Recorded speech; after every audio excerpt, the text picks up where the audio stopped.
Kasunduan ng DOST-NCR sa Philippine AI Business Association at ang Artificial Intelligence-Powered Business Solutions dito sa National Capital Region, ating pag-uusapan kasama si Engineer Romilen Tresvalles, Regional Director ng Department of Science and Technology, NCR. Engineer Tresvalles, magandang tanghali po. Magandang tanghali po, Director Cheryl, Sir Joshua, at sa lahat po ng nanonood ng Bagong Pilipinas ngayon. Ma'am, una po sa lahat para sa kaalaman ng ating mga kababayan, ano po ba itong mga pangunahing benepisyo ng AI para sa mga maliliit na negosyo, lalo na sa panahon ngayon? Siyempre po, andyan yung emerging technologies, kasama na rin po dyan ang Industry 3 Technologies, Industry 4 Technologies, and of course, kasama doon yung AI. Yung adoption naman po natin ng mga ganitong technology, siyempre, nag-iiba-iba din po yan. Depende doon sa pangangailangan ng businesses. And of course, doon sa size and operation ng ating business, mapamaliit or mapamalaki, I think ay may opportunities for the adoption of emerging technologies including AI. Kasama doon sa pwede natin paggamitan nito even with just the digital technologies or yung tinatawag natin na Industry 3 technologies. Yung sa operations nila, yung front-facing operations, kasama yung mga customers, for example, yung ating mga e-commerce platforms. And of course, yung back-end operations naman para sa kanilang, say, inventory management, yung pag-monitor ng kanilang mga purchase order, kung yan ba ay na-serve na. And with those systems, pwede rin nilang maset kung ano yung tamang inventory level, kailan ba sila dapat umorder na, and other mechanisms so that mas ma-mainstream o mas mapapaikli ang kanilang mga proseso, and more importantly siguro, yung mga data na nako-collect nila, kanila ding nagagamit para sa kanilang business decisions. Okay. Engineer, nabanggit mo yung mainstreaming at yung pagpapaikli ng mga proseso. With that being said, paano po sa tingin ninyo natutulungan ng DOST-NCR yung mga MSME sa rehiyon sa pag-a-adopt ng AI technologies? Isa po yan doon sa focus ng aming sinay na Memorandum of Agreement with PAIBA or yung Philippine AI Business Association. Isa po itong newly established na non-profit organization na ang mga miyembro po ay mga business owners. Sa DOST naman, kami ay ini-implement namin yung Small Enterprise Technology Upgrading Program, which is one of our umbrella programs para tutulungan yung ating mga businesses na mag-adapt ng technology, mechanize hanggang sa automate ng kanilang mga processes. So with this partnership, our Small Enterprise Technology Upgrading Program and the new programs that we are actually launching sa loob ng DOST system, kagaya ng aming 4 program na pinapangunahan ng Metals Industry Research and Development Center, ma-match po din namin with PAIBA ano yung mga capacity building na kailangan nila. Makakapagplano po kami together with PAIBA ano yung mga STI interventions na amin pong ibibigay para po doon sa kanilang mga miyembro.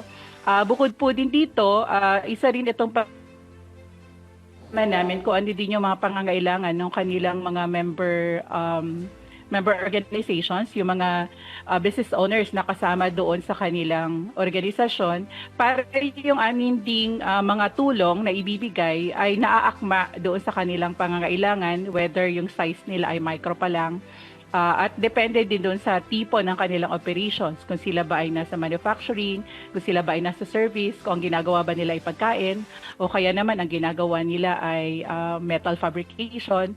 Para po yung mga programa na aming ginagawa at aming STI interventions doon na binibigay ay nagmamatch doon sa kanilang pangangailangan. Ma'am, ano naman po yung mga hamon na kinakaharap ng mga negosyo doon po sa pag-integrate ng AI sa kanilang operasyon?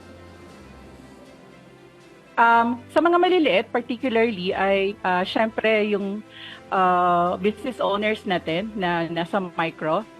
Ang challenge talaga nila ay karamihan ng owners natin doon ay sila lahat ang nagpapatakbo. Ikaw yung may-ari, ikaw din yung nagbebenta, ikaw din yung in charge ng operations. And with that, yung ating mga automated systems, makakatulong sa kanila para yung input mo na lang, yung system na ngayon ang magtatrack kung nasaan na, with the total orders that you are getting in a day or in a week. Pwedeng bumaktrack gaano ba kadami dapat yung inventory level na iyong gagawin or ihihiwalay.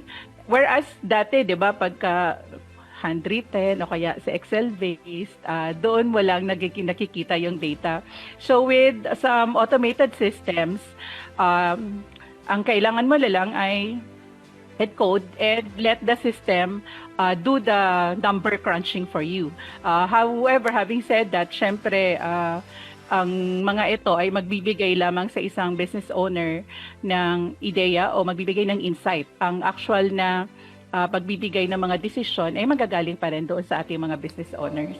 Okay. Engineer, if I heard you correctly, nabanggit mo kanina yung PAIBA, yung Philippine AI Business Association, isang pribadong organisasyon po na biyasa sa artificial intelligence at iba pang makabagong teknolohiya, kung saan kayo po ay nagkaroon ng kasunduan, kayo po, DOST, NCR. Ma'am, sa inyo pong perspective, paano po ito makakatulong itong pakikipag-alyansa na ito na sa kabuuan layunin ng DOST, lalo na po para sa mga startups, researchers, at micro, small, and medium enterprises. Yung po bang ibinibigay ninyong tulong, does it come with equipment, with software? Parang ganun po? Under the Small Enterprise Technology Upgrading Program po, ito ay holistic na intervention na binibigay ng DOST.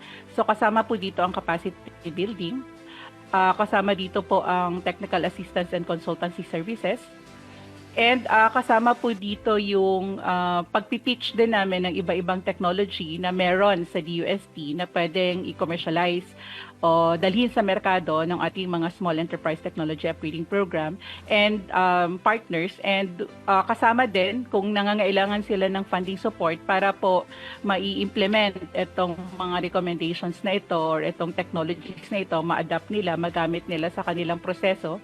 Meron pong kaakibat na funding support yung amin pong Small Enterprise Technology Upgrading Program.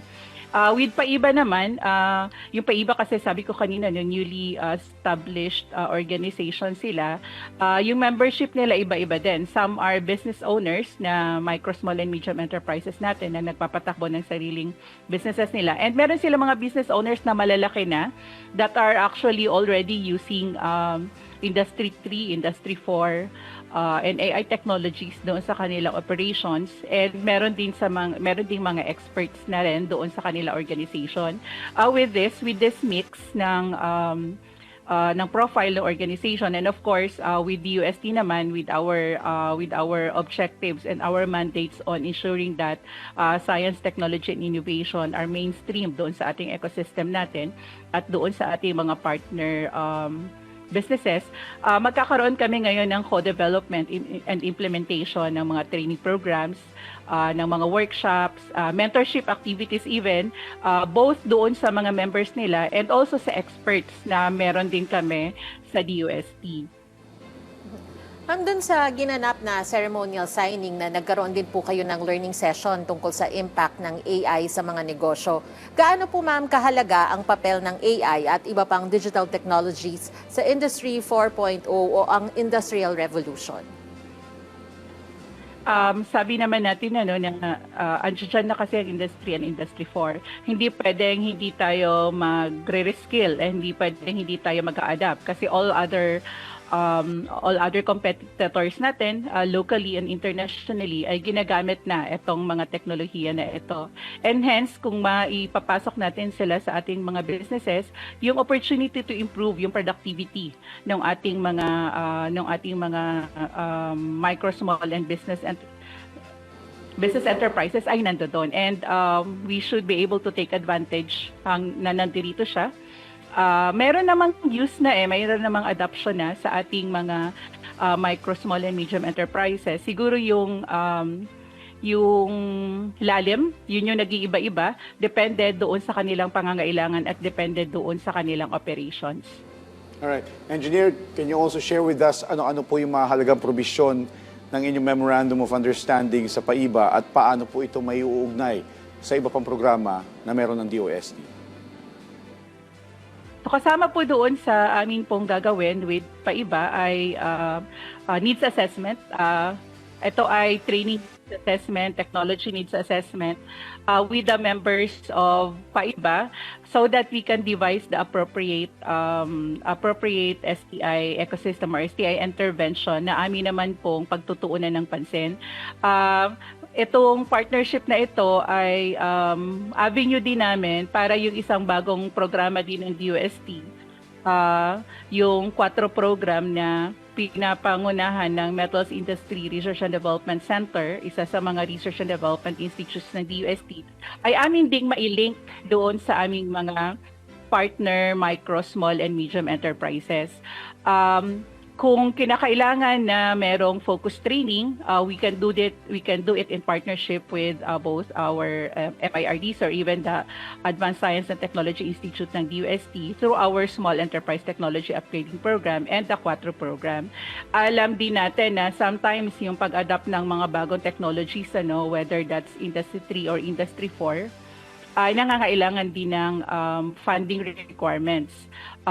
And also, yung more importantly than the funding requirements is yung pag-assess kung ano yung tamang technology na naaangkop sa operations mo. So kasama yon sa setup program na aming gagawin, assessment, and the provision of funding support kung kinakailangan para makakuha sila nung at magamit nila sa kanilang operations yung mga ating ARPs o kaya ating mga CRMs, yung mga back-end support automation systems natin, and even yung mga equipment na kailangan nilang gamitin, automated equipment na kailangan nilang gamitin doon sa kanilang mga operations or processes. Paano naman po ipatutupad ang kasunduang ito at ano po yung magiging papel ng DOST, NCR at ano naman po yung magiging papel ng PAIBA? Si PAIBA po ay sa kanila manggagaling kung ano yung pangangailangan ng kanilang mga member agencies, member organizations. Kami naman sa DOST, NCR, we will provide the S&T interventions through our networks. Pwedeng yung network namin sa research and development institutions namin that we have, and even also our networks with private organizations. Ang maganda din doon sa PAIBA, malaking organisasyon na iba-iba din yung readiness ng kanilang mga members. Meron din silang members that are actually also actively using Industry 3 and Industry 4 technologies already doon sa kanilang mga operations, and pwede namin sila makapartner such that they can be benchmarks, they can be mentors doon sa mga smaller businesses that we are also helping, not just through PAIBA but also through our Small Enterprise Technology Upgrading Program. And itong partnership then, it can be a platform to showcase yung mga Industry 3 and Industry 4 initiatives that we at the DOST system are currently working on or currently have already launched. Okay. Engineer, paano po yung gagawin yung pagpili sa mga sektor o kumpanya na unang makikinabang sa partnership na ito? Meron na po ba kayo napili? Yung sector naman that are in the priority areas of the DOST Small Enterprise Technology Upgrading Program, lahat po ng nasa manufacturing ay kasama po sa aming priority sectors.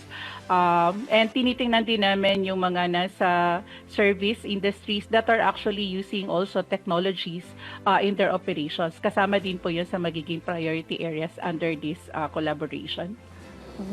Ma'am, paano naman po iniengganyo ng DOST NCR yung mga MSME na gumamit na ng digital technologies? At pagdating naman po sa productivity, ano po yung magiging impact o paano po makakatulong na mapalago ang mga negosyo kung gagamit sila ng mga makabagong teknolohiya? So unang-una po mapapabilis yung ating proseso. Mapapabilis din yung pag-analyze. I think with use of Industry 3 and Industry 4 technologies, importante dito yung data insights with the automation of your processes, yung data insights na makukuha natin. Para yung mapa-business decision siya, mapa-operational decision siya, nakaangkla talaga doon sa data na meron ang isang enterprise. Sa pag-encourage naman, kasama sa aming mga current activities, yung capacity building program talaga through our small enterprise technology upgrading program that are focusing on the use of digital tools, the use of Industry 3 and the use of Industry 4 para sa iba-ibang proseso ng ating micro, small and medium enterprises. Isa sa pinakamalaking programa na aming pong launch ay yung 4 program ng Metals Industry Research and Development Center. Dito po nakasentro ngayon yung mga activities ng DUST pagdating sa pag-encourage and pag-showcase ng gamit ng Industry 3 and Industry 4 and automation technologies para po sa ating mga businesses. Yung magandang balita to, Director, no, na ginagamit yung AI para sa mga negosyo. Pero kasi meron pa rin mga negosyante na ang gusto, traditional pa rin yung sistema nila. Ngayon, Engineer, perhaps message nyo po sa mga negosyante dito sa NCR na i-adopt itong AI technology para sa kanilang mga negosyo. And sa atin pong mga partners in the business sector,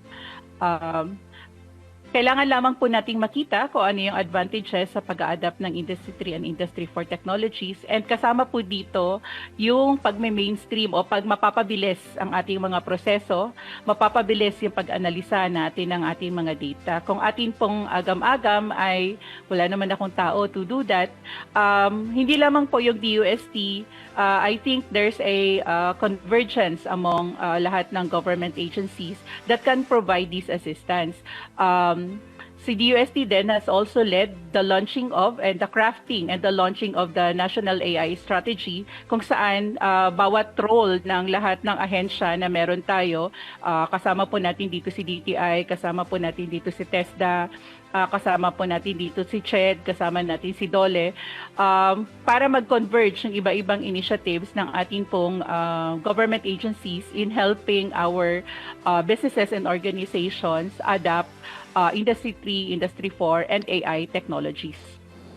Alright, maraming salamat po sa inyong oras. Engineer Romelyn Tresvalles, Regional Director ng DOST NCR.